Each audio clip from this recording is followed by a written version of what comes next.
The warning no one expected. Kyle stood by the front door, gripping the handle as he prepared to leave for work. The morning felt like any other, routine, predictable. His wife, Sarah, was in the kitchen, humming softly as she packed the kids' lunches. Their two children, Ben and Emma, sat at the dining table, swinging their legs beneath the chairs, more interested in their cartoons than breakfast. Everything seemed perfectly normal, until Duke, their golden retriever, suddenly stood in front of the door, blocking his way. Kyle furrowed his brow and glanced down at the dog. "Duke, move, buddy. I gotta go." But Duke didn't budge. Instead, he pressed his body harder against the door, his ears flattening against his head, his warm brown eyes wide with something Kyle had never seen before. Fear. Sarah, noticing the odd behavior, walked over, wiping her hands on a dish towel. "What's up with him?" "I don't know," Kyle muttered, shifting his weight as he tried to step around Duke. "He won't let me leave." That's when Duke let out a low, guttural growl, one that sent a shiver down Kyle's spine. It wasn't an aggressive growl. It was something else. A warning. Kyle stopped, feeling a strange unease creep over him. Duke had never acted like this before. He was usually the friendliest, most obedient dog in the neighborhood, always eager to play or wag his tail at strangers. But now he looked completely different. His whole body was tense, his tail low, and his eyes flicked from Kyle to the doorknob, then back to Kyle, as if pleading with him to stay put. "What's wrong, Duke?" Emma asked from the table, her small voice filled with concern. Duke didn't even acknowledge her. He was too focused on the door. Then, just as Kyle reached down to push Duke aside, something unexpected happened. A loud emergency alert blared from the television in the living room. Everyone jumped. Kyle turned his head toward the screen just as Sarah grabbed the remote and turned the volume up. "This is an emergency broadcast," a serious voice announced. "A hazardous chemical spill has been reported on Route 57. Authorities urge all residents in the affected area to remain indoors and avoid exposure. Do not attempt to leave your homes until further notice." Kyle felt his blood run cold. Route 57. That was his route to work. He turned back to Duke, whose tail flicked anxiously. The dog sat down but didn't relax. He just stared at Kyle, waiting, almost as if he expected Kyle to finally understand. Sarah pressed a hand to her mouth. "Kyle." Kyle exhaled sharply and knelt beside Duke, running a hand through his fur. "You knew, didn't you, buddy?" Duke let out a small huff, and for the first time, his tense body softened just a little. Ben, their 6-year-old son, slid off his chair and ran to Duke's side, wrapping his arms around the dog's neck. "Duke saved us," he whispered. Kyle swallowed hard. He knew it was irrational, but there was no denying the truth. If Duke hadn't stopped him, he would have walked straight into danger. And he wouldn't have even known it. Sarah rushed to grab her phone, her fingers trembling as she refreshed the local news page. "It says people who were already on the road have been hospitalized," she murmured. Symptoms include dizziness, nausea, and breathing difficulties. Kyle shut his eyes for a moment, trying to steady his racing heart. That could have been him. He looked back at Duke, who finally wagged his tail, just once, as if to say, "Now you get it." A sense of unease settled over Kyle as he helped the kids move to the couch, trying to keep their minds off what had just happened. He needed time to process. The reality of it all was sinking in too fast. They were stuck inside now, and something told him that Duke wasn't done warning them yet. A silent threat. The atmosphere inside the house had shifted. What once felt like a warm, safe home now carried an invisible weight, an unease that none of them could quite name. Kyle sat at the kitchen table, fingers drumming absent-mindedly against the wood as Sarah scrolled through her phone for updates. The kids sat on the couch, wrapped in blankets, while Duke lay stretched out on the rug, his eyes half closed but his ears still alert. They had spent the past few hours glued to the news, trying to make sense of the situation outside. "The air quality is still unsafe," Sarah murmured, reading from her screen.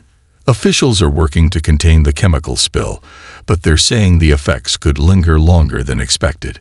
Kyle rubbed a hand over his face. "How long?" Sarah hesitated. "Another 48 hours, at least." Kyle exhaled sharply, leaning back in his chair. "Great, so we're basically stuck inside for the next 2 days." Sarah nodded, setting her phone down.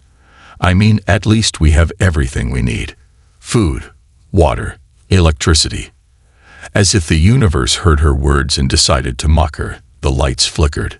For a split second, the entire house dimmed into darkness before the bulbs hummed back to life. Kyle and Sarah exchanged a look. "Dad." Emma's small voice trembled. "It's okay, sweetheart," Kyle said quickly, standing up. "Probably just a minor outage." But Duke didn't think so. The golden retriever had lifted his head sharply, ears perked and nose twitching. A soft growl rumbled in his chest. Kyle frowned. "What is it, boy?" Duke stood up slowly, his tail low as he moved toward the front door. His body was tense again, the same way it had been that morning when he stopped Kyle from leaving. Kyle followed him. Something didn't feel right. He glanced out the front window. The neighborhood, usually alive with activity, kids riding bikes, neighbors tending to their lawns, was eerily still. Not a single person was outside. Not even a car moved down the street. A deep, unsettling silence filled the air, one that didn't belong. Kyle swallowed hard. He had never realized how much noise a neighborhood actually made. Birds chirping, wind rustling through the trees, distant voices from the houses next door. But now, everything was too quiet. And then, it happened again. A faint noise, a slow, dragging sound like something being scraped across pavement. Kyle stiffened. His eyes flicked toward the driveway, but nothing was there. Then Duke barked, a sharp, commanding sound that made the kids jump. Kyle turned to Sarah, who was already pulling the kids closer. "What's going on?" she whispered. Kyle shook his head. "I don't know." Another noise. This time, it came from the side of the house. Sarah's breath hitched. "Kyle." He held up a hand to silence her. His pulse pounded in his ears as he moved toward the front door, peering through the peephole. Nothing. He checked the window again. Still nothing. But Duke wasn't wrong. Kyle could feel it now too, an unshakable sense of being watched. Then came the knock. 3 sharp, deliberate raps against the front door. Kyle froze. Sarah stiffened, pulling the kids back toward the couch. Duke's growl deepened, his stance rigid as he positioned himself between Kyle and the door. Kyle took a breath. "Who is it?" he called out, forcing his voice to remain steady. Silence. Another knock, harder this time. Kyle's fingers hovered over the doorknob, but something in his gut told him not to open it. Then, a voice. "Sir, this is the emergency response team. We need to speak with you about the safety protocols in place."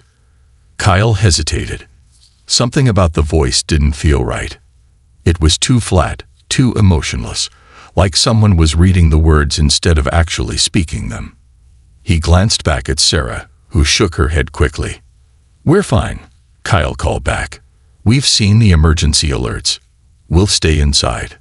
Another silence. Then the voice again, this time softer. "Please, we need help." Kyle's stomach twisted. Duke's growl turned into a snarl, his fur standing on end. Kyle's mind raced. Something about this wasn't right. And then, the porch light flickered. For a brief moment, the front yard was illuminated, casting long, eerie shadows against the house. Kyle's breath caught in his throat. There was no one there. But the voice had come from right outside. Kyle's blood ran cold. He backed away from the door, heart hammering against his ribs. Sarah clutched the kids tightly, her face pale. "Kyle." "We don't open the door," he said firmly. Duke let out another bark, stepping closer to the door, his entire body tense and ready. A new noise. This time, It came from the back of the house, a slow, deliberate scratching against the back door. Kyle clenched his jaw. They weren't alone. And whatever was outside, it wasn't here to help. The final warning. The house was deathly silent. Kyle stood in the center of the living room, his heart hammering in his chest as he listened to the rhythmic, unnatural scratching against the back door. Duke remained rigid, his entire body a coil of tension, eyes locked on the unseen threat outside. The golden retriever had never been more alert in his life. His usual friendly, wagging demeanor had vanished, replaced by a primal protectiveness Kyle had never witnessed before. Sarah clutched the kids to her chest, whispering reassurances she barely believed herself. Emma buried her face in her mother's shoulder, while Ben peeked over Sarah's arm, staring at Duke for some kind of answer. Then, a new sound. A faint click. The back door handle. Someone was trying to get in. Kyle's breath caught. Every instinct screamed at him to grab something, anything, to defend his family. But before he could move, Duke bolted. The dog raced toward the back of the house, his claws scraping against the hardwood floor as he let out a vicious snarl. Kyle took off after him. The back door handle jiggled again, harder this time. Kyle reached the kitchen just in time to see Duke throw himself against the door, barking furiously. Then the porch light flickered, revealing a silhouette outside. But something was wrong. The figure was blurred, distorted, as if it weren't fully there. Kyle's breath hitched. His hand hovered over the doorknob for a second before instinct took over. He grabbed the deadbolt and shoved it into place. The moment he did, the figure outside stopped moving. Then, it stepped backward, not like a person walking away. More like it was being pulled back into the darkness. The porch light flickered again, and when it came back on, the figure was gone. Kyle staggered backward, pulse hammering against his ribs. Duke let out one last growl before retreating, his ears still pinned back. For several long seconds, Kyle stood frozen, staring at the empty porch. Then Sarah's voice broke the silence. Kyle. He turned back toward the living room, where Sarah and the kids were still huddled together.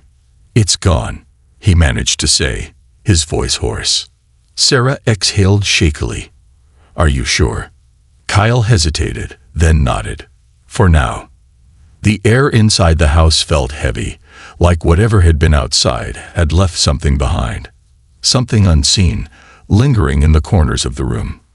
Kyle reached for his phone, hands trembling as he checked for updates. Then, a breaking news alert. His stomach clenched as he read the headline. Massive COVE are up exposed. Chemicals spill far more dangerous than rape or TED. Kyle's mouth went dry. He quickly scanned the article, his mind struggling to process the words. Authorities now confirm that the hazardous materials released into the air may have contained unknown compounds. Reports indicate that those exposed have experienced hallucinations, paranoia, and, in rare cases, violent outbursts.